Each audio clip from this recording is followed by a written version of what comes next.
नमस्कार। चलिए आज समझते हैं जीवन की एक सबसे बुनियादी और सच कहूं तो हैरान कर देने वाली प्रक्रिया को, कोशिका चक्र। ये बात सोचने में कितनी गहरी लगती है ना, कि हर जीवित चीज, चाहे वो एक छोटा सा पौधा हो या एक विशाल व्हेल, उसकी शुरुआत एक अकेली नन्ही सी कोशिका से होती है। तो फिर ये सवाल मन में आता है कि आखिर कैसे एक कोशिका से खरबों कोशिकाओं वाला एक पूरा का पूरा जीव बन जाता है। ये जीव विज्ञान की सबसे बड़ी पहेलियों में से एक है और इसका जवाब एक बहुत ही खूबसूरत और मुनज़्ज़म प्रक्रिया में छिपा है। और जानते हैं इसका जवाब क्या है? वो है कोशिका चक्र।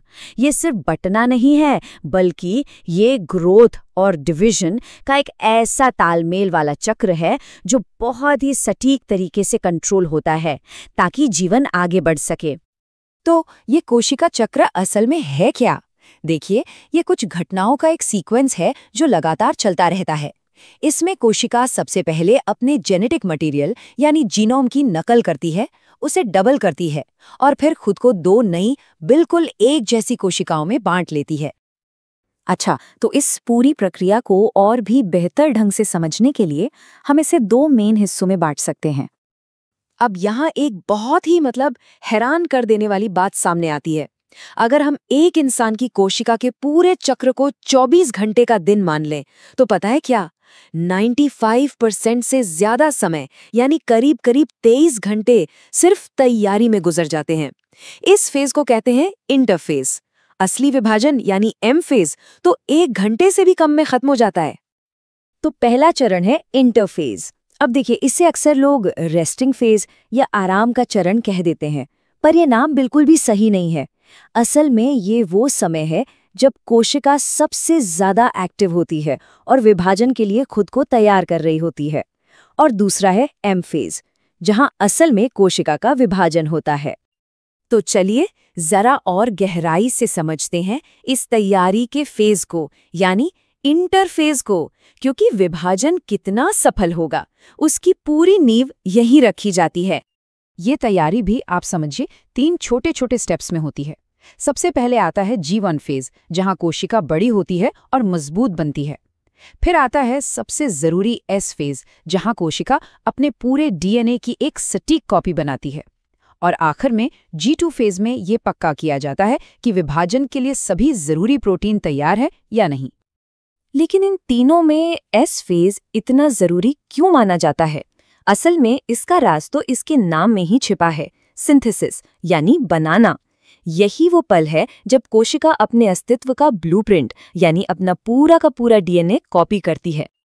अब यहाँ ना बायोलॉजी का एक बड़ा ही मजेदार और थोड़ा सा कंफ्यूजिंग पॉइंट आता है। एस फेज के दौरान कोशिका के अंदर DNA की मात्रा तो डबल हो जाती है, 2C से 4C, पर मजे की बात यह है कि गुणसूत्रों यानी क्रोमोसोम की संख्या उतनी ही रहती है। ऐसा इसलिए होता है क्योंकि DNA की जो नई कॉपी बनती है वो पुराने क्रोमोसोम से ही चिपक जाती है, वो एक अलग नया क्रोमोसोम नहीं बनाती। तो जब सारी तैयारियां हो जाती हैं, तब आता है वो पल जिसका इंतजार था, एम फेज। यही वो क्षण है जब एक कोशिका 2 में बंट जाती है। एम फेज शुरू होता है न्यूक्लियस यानी केंद्रक के बंटवारे से, जिसे कैरियोकाइनेसिस कहते हैं। ये बहुत जरूरी है ताकि दोनों नई कोशिकाओं को DNA का पूरा और बराबर हिस्सा मिले। और जैसे ही केंद्रक बंट जाता है, उसके ठीक बाद कोशिका का बाकी हिस्सा यानी साइटोप्लाज्म भी विभाजित हो जाता है। इस प्रक्रिया को साइटोकाइनेसिस कहते हैं और इसके खत्म होते ही 1 से 2 कोशिकाएं बन जाती हैं। अच्छा, 1 मिनट, क्या इसका मतलब ये है कि कोशिकाएं बस लगातार बिना रुके विभाजित होती रहती हैं? ऐसा नहीं है। इसका सीधा सा जवाब है नहीं, बिल्कुल नहीं। हमारे अपने शरीर में ही ऐसी बहुत सी कोशिकाएं हैं जो हर समय ये काम नहीं करती। कुछ कोशिकाएं जीवन फेज के बाद इस चक्र से बाहर निकलकर एक शांत अवस्था में चली जाती हैं, जिसे G0 फेज कहते हैं। मतलब कोशिकाएं जिंदा तो रहती हैं, अपना काम भी करती रहती हैं, पर डिवाइड नहीं होती तब तक जब तक शरीर को उनकी जरूरत न पड़ जाए। ये एक तरह से सेल साइकिल का पॉज बटन है। मिसाल के तौर पर हमारे दिल की कोशिकाएं, एक वयस्क इंसान में ये कोशिकाएं आमतौर पर विभाजित नहीं होती। इसी तरह कुछ दूसरी कोशिकाएं भी हैं जो सिर्फ तभी विभाजित होती हैं जब किसी चोट की मरम्मत करनी हो। तो हमने शुरू में मानव कोशिका के 24 घंटे की बात की थी। पर क्या ये नियम हर कोशिका पर लागू होता है? जी नहीं, बिल्कुल नहीं। जैसे जीवन में विविधता है, वैसे ही कोशिका चक्र की अवधि भी हर जीव और हर कोशिका के प्रकार के साथ बदलती रहती है। सोचिए, एक तरफ हमारी अपनी कोशिका है जो करीब 24 घंटे लेती है, और दूसरी तरफ यीस्ट जैसी एक साधारण सी कोशिका है जो ये पूरा काम सिर्फ 90 मिनट में कर लेती है। ये दिखाता है कि जीवन की जरूरतों के हिसाब से ये प्रक्रिया खुद को कितनी खूबसूरती से ढाल लेती है। तो सबसे जरूरी बात जो याद रखनी है वो ये है कि ये पूरा चक्र कोई रैंडम घटना नहीं है। ये तो एक बहुत ही डिसिप्लिन्ड ऑर्केस्ट्रा की तरह है, जिसका हर एक सुर, हर एक ताल हमारे जीन्स के कंट्रोल में होता है। और यही बात हमें एक बहुत ही गहरे और जरूरी सवाल पर लाकर खड़ा कर देती है। अगर कोशिका चक्र इतनी सटीक और कंट्रोल में चलने वाली प्रक्रिया है, तो तब क्या होता है जब ये कंट्रोल खो जाता है? जब कोशिकाएं बिना रुके लगातार बस विभाजित होती चली जाती हैं? ये एक ऐसा सवाल है जिसके जवाब में जीवन और मृत्यु के कई राज छिपे हैं। एक हाई स्टेक्स ड्रामा। और कमाल की बात यह है कि ये सब कुछ होता है एक इनक्रेडिबल तरीके से ऑर्गेनाइज्ड। तो इस पूरे ड्रामे के सेंटर में है एम फेज। ये सेल की लाइफ का कोई शांत दौर नहीं, बल्कि एक फुल ब्लोन ट्रांसफॉर्मेशन का टाइम है, जहां अंदर की लगभग हर चीज बदल जाती है। अब एम फेज के अंदर भी एक बहुत ही खास इवेंट होता है, न्यूक्लियस का डिवीजन, जिसे टेक्निकल टर्म्स में कैरियोकाइनेसिस कहते हैं। इसे आप एक 4 एक्ट वाले प्ले की तरह समझिए, और आज हम इसके पहले 2 एक्ट्स पर गौर करेंगे, प्रोफेज और मेटाफेज। तो पर्दा उठता है और पहला एक्ट शुरू होता है, प्रोफेज। ये वो स्टेज है जहां मेन इवेंट के लिए सारे की प्लेयर्स को तैयार किया जा रहा है।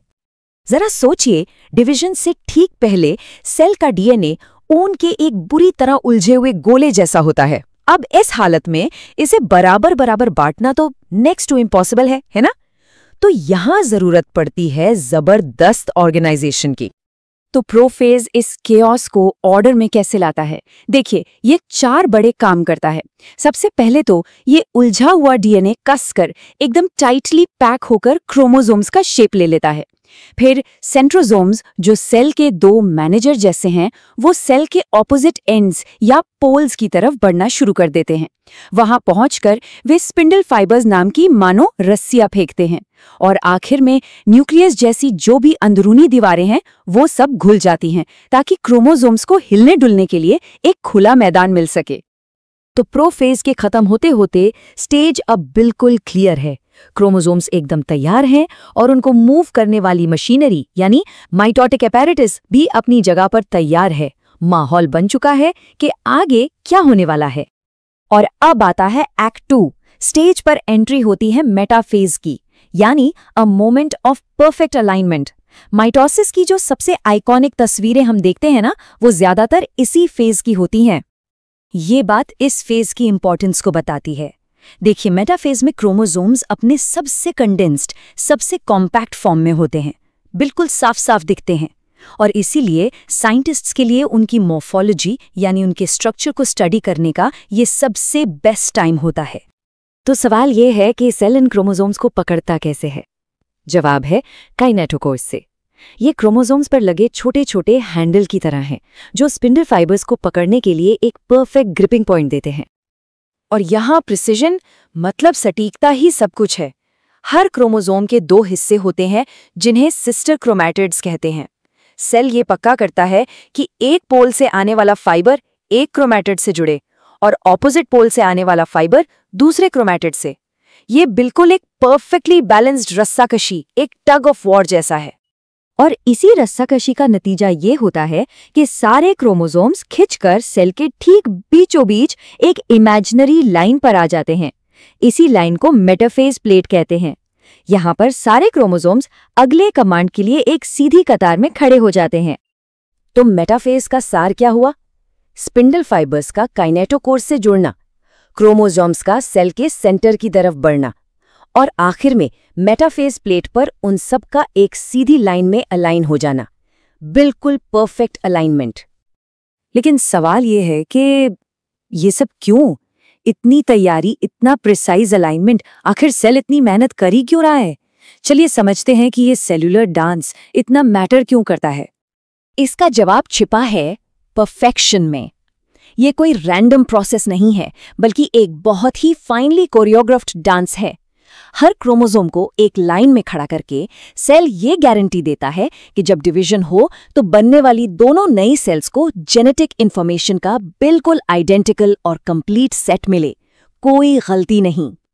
ये हमें एक बहुत जरूरी सवाल पर लाकर छोड़ता है। अगर ये पूरी प्रोसेस इतनी परफेक्टली डिजाइंड है ये इंश्योर करने के लिए कि जेनेटिक ब्लूप्रिंट एकदम सही कॉपी हो, तो सोचिए क्या होता होगा जब इस डांस का एक भी स्टेप, एक भी कनेक्शन या एक भी मूवमेंट गलत हो जाए। इसके नतीजे बहुत गहरे हो सकते हैं। तो चलिए कोशिका विभाजन की कहानी के उस सबसे आखिरी और सबसे ड्रामेटिक मोड़ पर चलते हैं। ये वो पल है जब एक कोशिका दो में बंटने का अपना अंतिम निर्णायक काम करती है। आइए देखते हैं कि ये महान विभाजन आखिर होता कैसे है। तो यहाँ सवाल ये उठता है कि जीवन की ये सबसे छोटी इकाई, ये अकेली कोशिका अपनी एक हूबहू कॉपी कैसे बनाती है?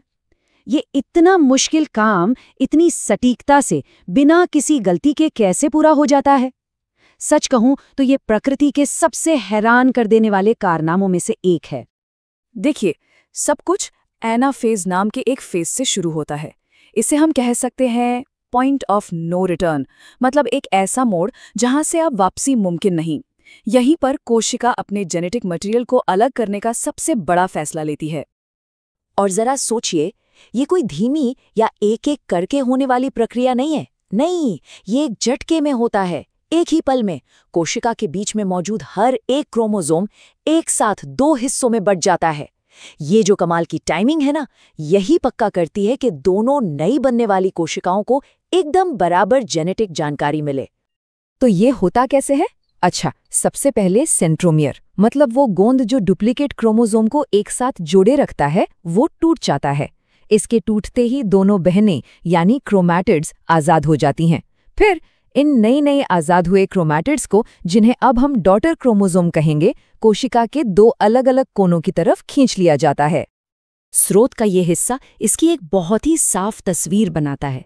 जरा सोचकर देखिए, जैसे सेंट्रोमियर एक इंजन की तरह आगे भाग रहा हो और क्रोमोसोम की जो भुजाएं हैं वो किसी ट्रेन के डिब्बों की तरह बस पीछे पीछे खिंचती चली आ रही हैं। क्या शानदार और व्यवस्थित चाल है। अब जैसे ही क्रोमोसोम अपने अपने कोनों में पहुंच जाते हैं, कोशिका फौरन पुनर्निर्माण का काम शुरू कर देती है। ये फेज है टेलोफेज। यहाँ पर दो नई कोशिकाओं के लिए दो नए कमांड सेंटर यानी केंद्रक बनाए जाते हैं। यहाँ एक साथ बहुत कुछ होता है। ध्रुवों पर पहुंचे क्रोमोसोम अब कह सकते हैं आराम करते हैं। वो अपनी ठोस शक्ल खोकर धागे जैसे क्रोमैटिन में बदल जाते हैं। जैसे ही वो खुलते हैं, उनके चारों तरफ एक सुरक्षा कवच यानी एक नया न्यूक्लियर मेम्ब्रेन बनने लगता है। और इसी के साथ साथ कोशिका के दूसरे जरूरी हिस्से जैसे न्यूक्लियोलस और गोल्जी कॉम्प्लेक्स भी वापस अपनी जगह लेने लगते हैं। तो अब जब दो नए कमांड सेंटर एकदम तैयार हैं, तो आता है ग्रैंड फिनाले, पूरी कोशिका को दो हिस्सों में बांटना। इस प्रक्रिया को कहते हैं साइटोकाइनेसिस, जो कि कोशिका के बाकी हिस्से यानी साइटोप्लाज्म का बंटवारा है। और कमाल की बात यह है कि जंतु और पादप कोशिकाएं ये काम बिल्कुल अलग अलग तरीकों से करती हैं। जंतु कोशिकाएं आप समझिए बाहर से अंदर की तरफ पिचकती हैं, ठीक वैसे ही जैसे किसी गुब्बारे को बीच से दबा दिया जाए। वहीं दूसरी तरफ पादप कोशिकाओं में, जिनकी दीवारें सख्त होती हैं, उनमें बंटवारा अंदर से बाहर की ओर होता है। बीच में एक सेल प्लेट बनती है जो फैलते फैलते बाहरी दीवारों तक पहुंच जाती है और दो नई कोशिकाएं बना देती है। लेकिन एक मिनट, सोचिए, क्या हो अगर केंद्रक तो बंट जाएं पर कोशिका का बंटवारा हो ही नहीं? तब बनती है एक सिनसाइटियम नाम की स्थिति, मतलब एक ही कोशिका के अंदर ढेर सारे केंद्रक। इसका सबसे आम और हैरान करने वाला उदाहरण क्या है? नारियल का पानी। जी हाँ, वो असल में एक ही विशाल मल्टी न्यूक्लियस वाली कोशिका है। तो हमने ये तो देख लिया कि ये प्रक्रिया होती कैसे है, लेकिन असली सवाल तो ये है कि आखिर ये इतनी जरूरी क्यों है? ये छोटा सा कोशिकीय नाटक हमारे इतने बड़े जीवन को कैसे मुमकिन बनाता है? इस पूरी प्रक्रिया का जादुई नंबर है 2। अंत में हमें मिलती हैं 2 कोशिकाएं, और ये कोई ऐसी वैसी 2 कोशिकाएं नहीं हैं। ये आनुवांशिक रूप से उस पहली कोशिका की एकदम हूबहू नकल हैं। कोई बदलाव नहीं, कोई फर्क नहीं, एकदम परफेक्ट कॉपी। और यही हूबहू नकल असल में जीवन का आधार है। इसी प्रक्रिया की वजह से एक कोशिका से बढ़कर एक पूरा इंसान बनता है। इसी की बदौलत चोट लगने पर हमारा शरीर खुद को ठीक कर लेता है। ये कोशिकाओं को स्वस्थ रखता है। और हाँ, पौधों को जीवन भर बढ़ते रहने की वो अद्भुत शक्ति भी इसी से मिलती है। ये कोई बहुत दूर की साइंस की बात नहीं है, ये तो इसी पल हमारे शरीर के अंदर हो रहा है। हमारी त्वचा की ऊपरी परत, हमारी आंत की दीवारें, हमारे खून की कोशिकाएं, ये सब लगातार माइटोसिस के जरिए नई बन रही हैं और पुराने की जगह ले रही हैं। और इसी आखिरी सवाल के साथ आज की बात खत्म करते हैं। अगर माइटोसिस का काम सिर्फ और सिर्फ सटीक प्रतियां बनाना है, तो फिर इस धरती पर जीवन में इतनी अलग अलग तरह की विविधता और विकास कैसे आया? ये सवाल हमें एक और भी ज्यादा दिलचस्प जैविक प्रक्रिया की ओर ले जाता है। लेकिन वो कहानी